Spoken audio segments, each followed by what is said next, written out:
Gender equality. अरे बापरे. हा, what do think about gender equality? Tejal. बोला. जेंडर इक्वॅलिटी ऑब्विसली पाहिजेच आहे आपल्या सध्याच्या तरी. नॉट फिजिकली की तुम्ही एवढं उचलताय, हे करताय, ते करताय, त्यावाल्या नाही. पण तुम्ही ज्या गोष्टी करू शकता त्या मी करू शकतात, किंवा वुमन्सही त्या गोष्टी करू शकतात. That's it. Basic concept gender इक्वॅलिटीचा. फिजिकली म्हणायचं झालं तर इट्स अ टोटल लाईफ. हा, मग ते नाही. म्हणजे पण तरी ते नोशन फीड केलं जातं की आहे बाबा नाही आपण फायटिंग करू शकतो. नाही, डझंट वर्क. तुमचे बॉडी स्ट्रक्चर वेगळं आहे, आमचं बॉडी स्ट्रक्चर सगळंच वेगळं. ही अंडरस्टँडिंग नाहीये सध्या जे प्रीच करतात की जेंडर इक्वॅलिटी. जेंडर इक्वॅलिटी समानता काय खरी तर आपण एका सेम प्लॅटफॉर्मवर बोलतो. तुम्हाला तेवढाच बोलण्याचा अधिकार आहे जेवढा आम्हाला बोलण्याचा अधिकार आहे. हा, पण एक सरकारची काय म्हणतात हिपोक्रेसी जर म्हणायची झाली मला तर समान संधी समान न्याय द्यावा. पण काय होतं की मला पर्सनली काय वाटतं, जेव्हा सरकार स्वतः जेंडर इक्वॅलिटीच्या प्रो जेंडर इक्वॅलिटी आणि जेव्हा तो एसटी बसला महिलांना हे करतो की हाफ तिकीट किंवा फुल हाफ तिकीट, मग त्यावेळेस ही जेंडर इक्वॅलिटी चुकीची ठरते असं वाटतं मला. स्वतःच्याच आपण तत्वाच्या विरोधात चाललो. तुला काय वाटतं? बरोबर आहे. म्हणजे आम्ही काय लाडके? नाही, बरोबर. लाडके भाऊ. आतापर्यंत ना महिलांना खूप गोष्टी काहीच प्रोव्हाइड केलेल्या नाहीयेत.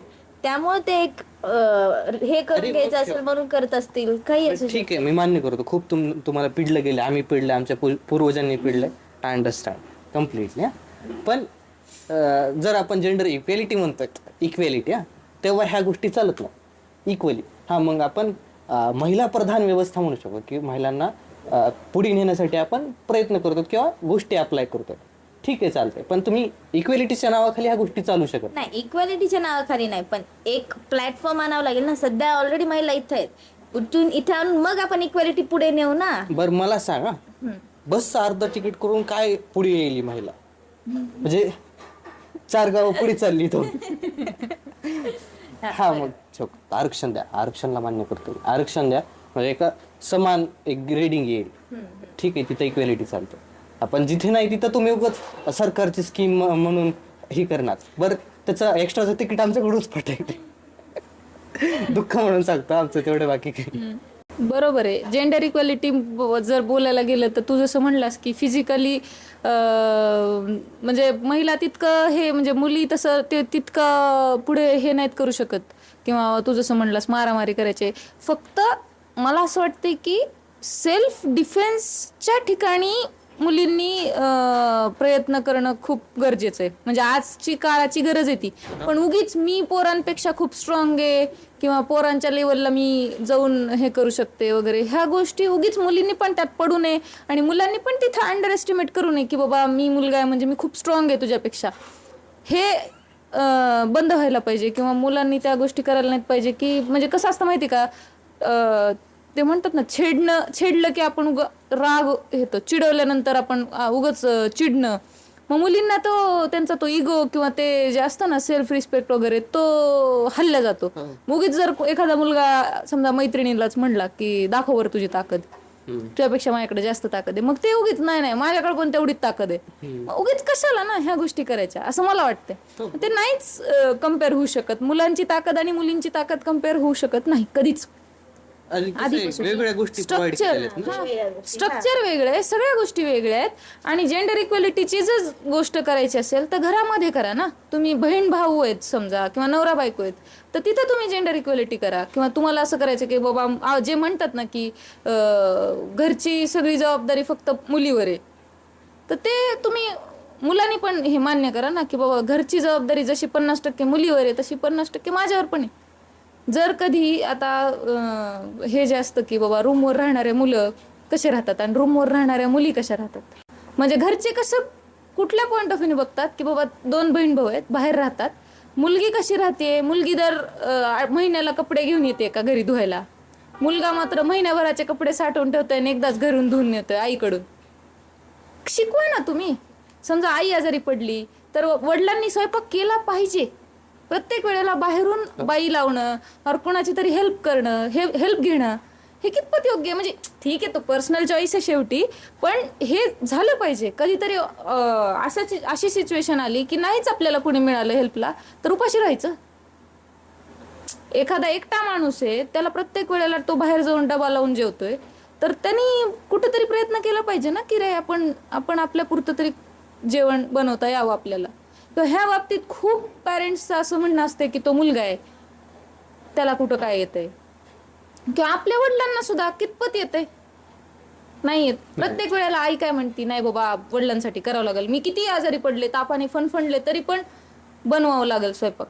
नाही ना रे, कधीतरी म्हणा ना, मुलांनी पण म्हणा, नाही बाबा तू आज आराम कर, मी करतो सगळा स्वयंपाक. सगळा नका करू, फक्त वरण भात लावा, तिला त्याचाच आनंद आहे. बायकोला असेल, बहिणीला असेल, आईला असेल. म्हणजे असं मला वाटतं की तिथं थोडंसं तुम्ही पुढे एक पाऊल यायला पाहिजे मुलांनी. हो नक्की. प्रयत्न तरी करायला पाहिजे. ते तू साचेचं म्हणलीस ना, तसे 2 साचे बनवलेत मुलांसाठी, त्याच साचेत जगायला होतं. मग जेंडर इक्वॅलिटी जर करायची आहे ना, तर तिथं थोडंसं तुम्ही 2 साचे बनवा. एका साच्यामध्ये मुलीला 1 पॉईंट जास्त द्या, एका साच्यामध्ये मुलाला 1 पॉईंट जास्त द्या, पण तो पॉईंट वेगवेगळा ठेवा ना तुम्ही, काय प्रॉब्लेम नाही. घरचं काम पूर्णपणे मी करतो. अरे आता सध्या एक म्हणजे जवळचाच एक किस्सा आहे की म्हणजे नवऱ्याला काही जॉब वगैरे करत नाहीये, तो थोड्या दिवसासाठी जॉब सोडलेला आहे, तो घरी बसून सगळं घर आवरतो. आणि जी बायको आहे ती पूर्ण बाहेरचं सगळं म्हणजे जॉब करून येते, येताना भाजी वगैरे घेऊन येते, आल्यावर तीच स्वयंपाक करते. पण घरच्यांना त्याच्या दुःख ह्याच आहे की माझा मुलगा घरी आहे आणि बायको बाहेरून कमवून आणते आणि हा काहीच करत नाही. नका ना रे, नाही दुःख नाही व्हायला पाहिजे ह्याचं दुःख. की एक आणि पुरुषार्थ जागा होतो तिथं की मी कमवलं पाहिजे, मग मीच खूप भारी माणूस आहे, मी नाही कमवलं तर मग तू मला कमवून आणतीस म्हणजे तू काय फार भारी आहेस का. नाही रे, तुम्ही राहा महिनाभर, म्युच्युअल रिस्पेक्ट ठेवा.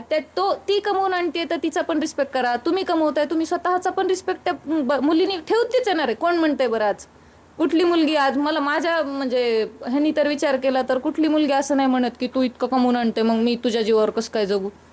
ती पण करते की ऍडजस्ट, ती घरचं काम ती पण करते, तुम्ही पण थोडासा हातभार लावा असं मला वाटतं. सगळ्याच बाबतीत, फक्त हे स्वयंपाकाचंच नाही, सगळ्याच बाबतीत थोडं थोडं दोघांनी 50-50 करायला पाहिजे. पियुषनं भांडे घासून सिद्ध केलंय. फ्लॅशबॅक.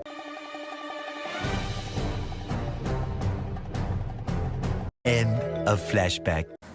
मला काय वाटतं, ठीक आहे, आता पोरांचं असं आहे की ती जी आहे ना की पोरीनं स्वयंपाक केला पाहिजे पोरांना, तसं काय नाही. ठीक आहे, मी 100% वाटतं मला की एक पोरग जर आहे ह्याच्यासाठी नाही, जेंडर इक्वॅलिटी साईडला एक अडल्ट आहेस ना, पुरुष स्त्री कुणी का असणार, अडल्ट आहेस तर थोडा बहुत स्वयंपाक येऊ द्या, हो, थोडे बहुत भांडी घासता येऊ द्या वगैरे मला वगैरे. काय वाटतंय की मला जर जेवायचंय आज, मला भूक लागले तर मला माझं करून खाता यावं, इतकं तरी मी हुशार पाहिजे. मग तो मुलगा असू दे मुलगी असू दे, बाकी ते जेंडर इक्वॅलिटीच जाऊ दे तिकडे. आणि मला असं वाटतं की ती पोरींना कम्प्लिटली रिजेक्ट करू नये. ती जी असते ना ते की पोरींचे कामं न येणं, ते असं कम्प्लिटली रिजेक्ट करू नये. कारण खूप सारे पोर असतात अजून बी जे देवी पोरीला रांगोळी काढता येते, स्वयंपाक करता येते, अरे बाप रे ही भेटली खूप चांगलं झालं.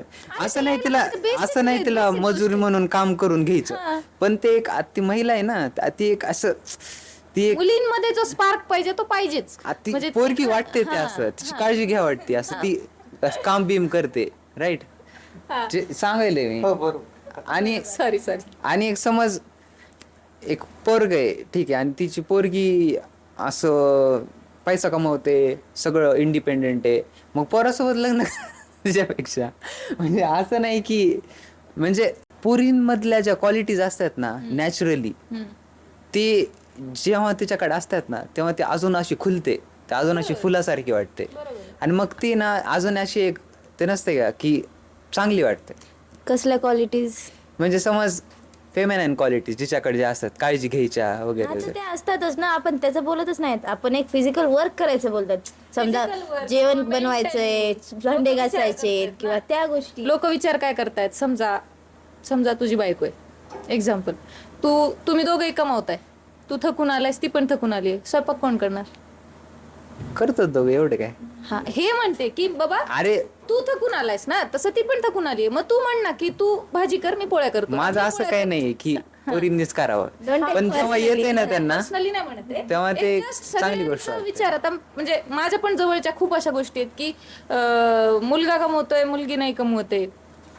कमवण्याचा विषय नाही तर, पण एक सांगते की मुलगी घरीच आहे, ती बायको सगळं दिवसभर आवरती बाबा, घरावरती हे करते ते करते, मुलगा रात्री थकून आला, ती पण थकली दिवसभर काम करून, घरचं पण ती कामच करते ना रे, ती थकली आहे, तिला पण काहीतरी दुखायला लागलंय, तिचं पण हे झालंय, मग तिने पण जर समजा म्हणली की समजा एखाद्या वेळेस स्वयंपाकच नाही केला, किंवा ती म्हणली की नाही बाबा आज मी खूप कंटाळली, तू करतोस का, हे खूप त्रास होतो. मी पण थकून घरी गेल्यावर मला जर कुणी म्हणलं की हे कर, मला पण खूप त्रास होतो. पण तिथं असं नाही केलं पाहिजे, यार तू घरीच असतीस ना मग करायला पाहिजेस तू हे जे खूप पोरं म्हणतात, खूप पोरं असू दे किंवा खूप आपले वडील सुद्धा म्हणायचे, मला माहिती आहे की बाबा तू घरी असतीस तर मग तू करायला पाहिजेस, मी एवढा थकून येतोय. तर तिथंच त्यांनी जर थोडं सॉफ्टली घेतलं की आपण दोघं मिळून करू, तर ते नातं अजून स्ट्रॉंग होतंय. किंवा आपण जे आणि relationship- केलं नाही केलं तरी प्रॉब्लेम नाही, तुम्ही फक्त सोबत थांबा, सोबत थांबा तिथे. ते पूर्ण स्वयंपाक ती करेल, तुम्ही फक्त सोबत थांबा, दॅट्स इट. थोडस एन्जॉय करत करत करा ना, तिला असं नको वाटायला की बाबा मी मी करते माझ्यावर बरं. मग तेच ना की दोघांची एक प्रकारची पार्टनरशिप आहे, पार्टनर ते करायलेत, निभवायले. असं मला हा, तुम्हाला आता सध्याच आपल्या एका बोलण्याने किंवा आपल्या ह्याच्याने का पूर्ण समाज बदलणार नाहीये. ऍटलिस्ट पार्टनरनं जरी हे केलं तरी खूप खूप ड्रास्टिक चेंज होईल, पार्टनरने, भावाने, जे आता हे चेंज करू शकतात स्वतःमध्ये. हा, आता काही जे मोठे झाले, ज्यांची मेंटॅलिटी खूप रिजिड झाली आहे, माइंडसेट आहेत, ते नाहीत लगेच चेंज होणार, किंवा त्यांच्याकडून आपण लगेच ड्रास्टिक चेंज पण नाही अपेक्षा करू शकत. पण जे आहेत, जे ऐकतात, जे चेंज करू शकतात, तर त्यांनी तर हे बेसिक चेंज करायलाच पाहिजे. ते आता आपल्या 4 पिढ्या जरी चांगलं झालं तर भरपूर मोठा चेंज आहे. खूप खूप आणि ते आपल्याकडूनच उदाहरण घेतील ना, की आपण कसं वागवतोय. फॅमिलीमध्ये जरी तुझ्या माझ्या चौघांच्या फॅमिलीमध्ये जरी फरक पडला तरी खूप काय काय बदल नक्कीच चालतं. नेक्स्ट सीट काढू ईशा, इट्स युअर टर्न. हा थांबा, नेक्स्ट चिठ्ठी काढण्या अगोदर चॅनलला जरूर सबस्क्राईब करा, कारण आपण हे 5 पार्ट्स मध्ये अपलोड करणार आहोत. त्यामुळे तुम्ही आपल्या चॅनलचं नोटिफिकेशन बेलला क्लिक करायला विसरू नका.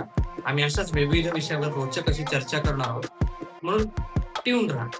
तेवढंच, धन्यवाद.